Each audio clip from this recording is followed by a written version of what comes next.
Hello friends, welcome back to சமைப்போம் வாங்க. எல்லாரும் எப்படி இருக்கிறீங்க? எல்லாம் நல்லா இருப்பீங்கன்னு நினைக்கிறேன். பிகினர்ஸாக இருந்தாலும் சரி, ரொம்ப நாள் பட்டு நீங்கள் சமையல் பண்ணுறவங்களா இருந்தாலும் சரி, சில டைமில் நம்ம எண்ணெயில் வடை போடுறப்போ ரொம்ப பயப்படுவோம். அந்த மாதிரி பயம் இல்லாமல் அரை மணி நேரத்தில் நூற்றுக்கணக்கான வடையை நம்ம சுடலாம். தோசை ஊற்றுனதும் தோசை வரலையா சரியா, யூஸ்ஃபுல்லான நிறைய டிப்ஸு நம்ம பார்க்க போகிறோம். ஸ்கிப் பண்ணாமல் பாருங்கள் ஃப்ரெண்ட்ஸ். வாங்க வீடியோக்குள்ளே போகலாம்.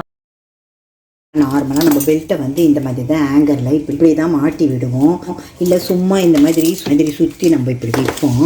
அந்த மாதிரி இல்லாமல் நீட்டாக நம்ம எப்படி வைக்கிறதுனா, பெல்ட் இருக்குது, இந்த பகுதியை இப்படி தூக்கிட்டு இதுக்குள்ளே இப்படி விட்டுடணும்.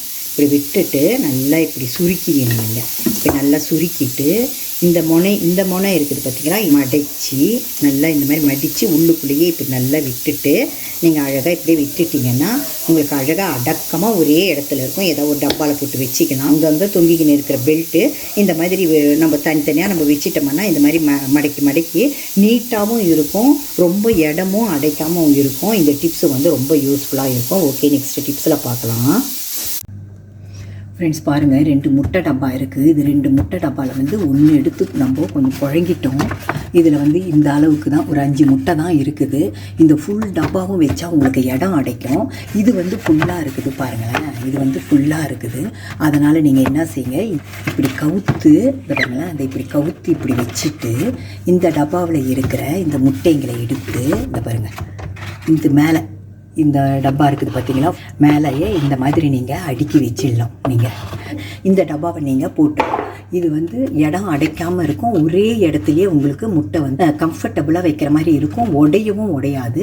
இந்த சின்ன டிப்ஸை நீங்கள் ஃபாலோ பண்ணிக்கலாம் ஃப்ரெண்ட்ஸ். ஓகே, நெக்ஸ்ட் டிப்ஸில் பார்க்கலாம். ஃப்ரெண்ட்ஸ், இந்த மாதிரி பொடியாக வெங்காயம் நம்ம டக்குன்னு நிமிஷத்தில் நம்ம அறியலாம்.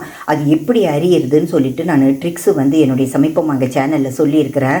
அதனுடைய லிங்க்கு கூட இதனுடைய வீடியோவில் நான் கொடுக்குறேன். இன்றைக்கி தயிர் பச்சடி ஒரு வித்தியாசமான முறையில் செய்ய போகிறேன். அதில் பேருக்கு சைனஸ் இருக்கும், வெங்காய பச்சடிலாம் சாப்பிட முடியாது. அவங்க ஆசைப்பட்டால் கூட அவங்களால சாப்பிட முடியாது. இப்படிப்பட்டவங்க வெங்காய பச்சடி கூட சாப்பிடலாம். அப்படி செஞ்சு நம்ம சாப்பிட்டாக்க நம்மளுக்கு அது நம்மளுக்கு அஃபெக்ட் ஆகாதுன்னு சொல்லிட்டு நான் சொல்கிறேன்.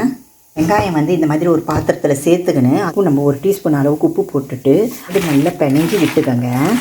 நல்லா பிணைஞ்சி விட்டுட்டு இதில் நல்லா முங்குற அளவுக்கு நல்லா இந்த மாதிரி தண்ணி ஊற்றிங்க. பிணைஞ்சி விட்டுட்டு ஒரு தட்டு போட்டு மூடிடுங்க. 20 நிமிஷத்துலேருந்து ஒரு அரை மணி நேரம் அப்படியே விட்டுடுங்க. இந்த மாதிரி நீங்கள் வெங்காயத்தை செஞ்சுட்டு நீங்கள் தயிர் பச்சடி செஞ்சு சாப்பிட்டீங்கன்னா, தயிர் பச்சடி சாப்பிட்றவங்களுக்கு சளி பிடிச்சிடுதுன்னு சொல்கிறவங்க கூட பயப்படாமல் சாப்பிட்லாம். சின்ன குழந்தைங்க கூட இந்த மாதிரி தயிர் பச்சடி சாப்பிட்லாம்.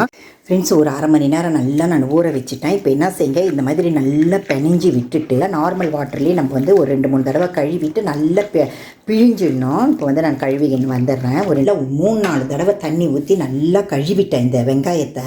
இதனால் இதனுடைய சத்தெல்லாம் போயிடுதெல்லாம் அதெல்லாம் ஒன்றும் கிடையாது. அதே டேஸ்ட், நல்ல வெங்காய டேஸ்ட்டே உங்களுக்கு இருக்கும். அதுக்கப்புறம் இதில் என்னென்ன கலக்கணும்னா, ஒரு நல்ல பெரிய வெள்ளரிக்காய் சொல்கிறேன் பார்த்தீங்களா, அதை நல்லா நான் சீவிட்டு நல்லா பிழிஞ்சி வச்சுருக்கிறேன். இது பச்சடிலாம் நீர்த்து போகுதுன்னு சொல்கிறாங்க பார்த்தீங்களா, அதனால தான் இந்த வெங்காயத்தில் இருக்கிற தண்ணி, இந்த மாதிரி குக்கும்பரு, தக்காளியில் இருக்கிற தண்ணியெல்லாம் தான் நம்மளுக்கு நீர்த்து போகிறது. இந்த மாதிரி தண்ணியை நல்லா நம்ம பிழிஞ்சிட்டு போட்டோம்னா எவ்வளோ 10 மணி நேரம் ஆனால் கூட அந்த பச்சடி உங்களுக்கு திக்காகவே இருக்கும். கைப்பிடி அளவு கொத்தமல்லியை நல்லா பொடியாக அரிஞ்சு வச்சுருக்கேன். ஒரே ஒரு பச்சை மிளகா காரத்துக்கோசரம். அதுக்கப்புறம் நல்லா பழமாக ஒரு 2 தக்காளி பொடியாக அரிஞ்சு வச்சுருக்கேன். இப்போ இந்த வெங்காயத்தில் பச்சை மிளகா சேர்த்துக்கலாம், கொத்தமல்லி சேர்த்துக்கலாம், இந்த தக்காளியும் சேர்த்துட்டு இந்த குக்கும்பரியும் இதிலே நம்ம சேர்த்துக்கலாம். 300 ml கிட்டத்தட்ட நான் தயிர், புளிக்காத தயிர் சேர்த்துங்க. புளிச்ச தயிர் சேர்த்திங்கன்னா நல்லா இருக்காது. பச்சடியில் தான் அவ்வளோ ஒரு விஷயம் இருக்குது. சாரமாக நல்லா மசாலா போட்டு பிரியாணி செய்வோம் பாருங்கள், அது செரிமானம் ஆகிறதுக்கு தான் இந்த பச்சடி நம்ம அடிஷ்னலாக நம்ம சைட் டிஷ்ஷாக வச்சுக்கின்னு சாப்பிட்றோம். 1/4 எலுமிச்சப்பழம் அளவுக்கு நீங்கள் லைம் ஜூஸ் ஊற்றிங்க. 1 டீஸ்பூன் அளவுக்கு உப்பு போட போகிறேன். ஃப்ரெண்ட்ஸ் பாருங்கள், இப்போ நல்லா நம்ம கலந்து வச்சுட்டோம். எப்படி திக்காக இருக்குது பாருங்களேன். ஒரு அரை மணி நேரம் ஆகுது நான் கலந்து வச்சு. இதில் சும்மா ஒரு அரை டீஸ்பூனு எண்ணெய் ஊற்றி ஒரு 10 கடுகு இருக்குன்னு வைங்களேன். சும்மா பேருக்கு தாளிக்கணும். தாளிச்சிட்டு கொஞ்சம் பெருங்காயத்தூளும் ஒரு 4 கருவேப்பிலையும் போட்டு நான் இதில் தாளித்து கொட்டிட்டேன். ஃப்ரெண்ட்ஸ், நம்ம தயிரெல்லாம் ஊற்றுறோம் பார்த்தீங்களா, அப்பயே வந்து நம்ம ஃப்ரெஷ் க்ரீம் வந்து ஒரு 2 டேபிள் ஸ்பூன் கிட்டத்தட்ட ஃப்ரெஷ் க்ரீம் போட்டுங்க. அது போட்டிங்கன்னா அவ்வளோ டேஸ்ட்டாக இருக்கும், திக்காகவும் இருக்கும். உங்ககிட்ட வந்து ஃப்ரெஷ் க்ரீம் இல்லைன்னா அதை பற்றி ஒன்றுமே கிடையாது. பால் ஆடை இருக்குது பார்த்தீங்களா, அதை கூட நீங்கள் போட்டு நீங்கள் கலந்துக்கலாம். அவ்வளோ திக்னஸ் கொடுக்கும் உங்களுக்கு. அதே டைமில் டேஸ்ட்டாகவும் இருக்கும். ஃப்ரெண்ட்ஸ் பாருங்கள், நான் வந்து இந்த தவாவில் வந்து பாத்தி வந்து சுட்டுட்டேன். நான் தெரியாமல் சுட்டுட்டேன். அதுக்கப்புறம் வந்து நான் தோசை ஊற்றுறேன் பாருங்களேன். தோசையே வரல பார்த்தீங்களா, அது இப்படி இவ்வளோ கஷ்டமாக இருக்குது பாருங்களேன். இந்த மாதிரி டைமில் வந்து நம்ம என்ன செய்யணும்னு சொல்லிட்டு நான் சொல்கிறேன். இந்த பாருங்கள், ரொம்ப கஷ்டமாக இருக்குது பாருங்கள். எல்லாம் ஒட்டிக்கின்னு வந்துருச்சு பார்த்தீங்களா. தோசை ஊற்றணும் பார்த்தீங்களா, அந்த தோசை வந்து எப்படி வராமல் இருந்தது பார்த்தீங்களா.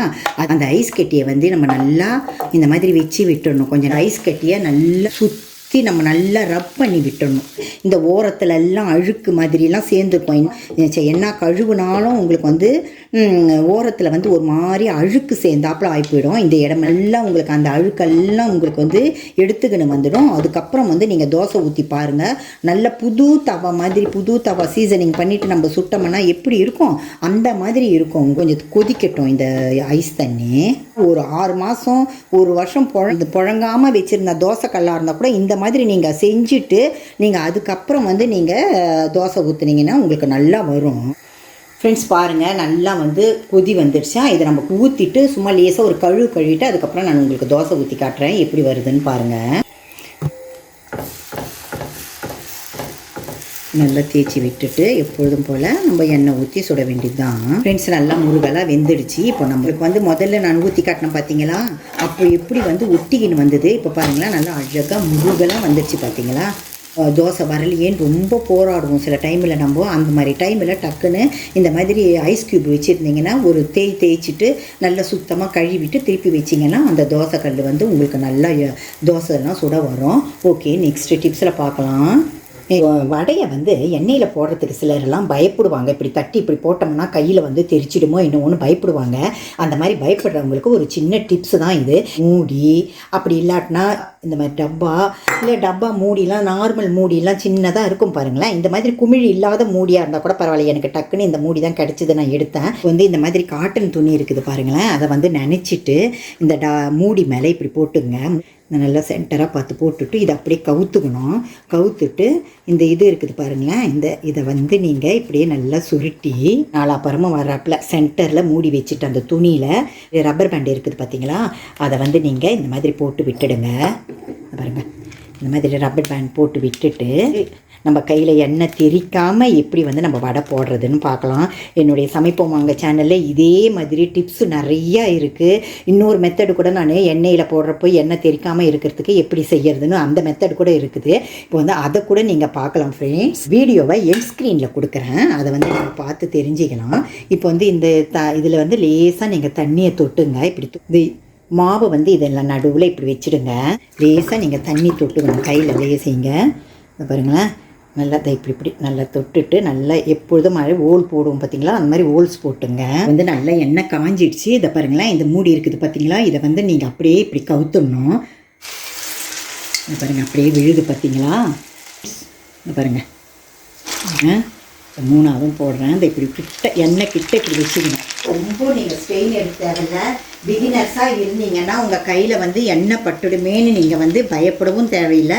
அழகாக உங்களுக்கு விழுது பாருங்களேன். இன்னொன்று கிட்ட வச்சு நீங்கள் போடணும். இந்த மெது வடை கூட, அதாவது உளுத்த வடைன்னு சொல்கிறோம் பார்த்தீங்களா, இது கூட எப்படி வந்து எண்ணெய் குடிக்காமல் நல்லா ஃப்ளஃபியாக நம்ம சுடுறதுன்னு அந்த வீடியோலாம் கூட இருக்குது.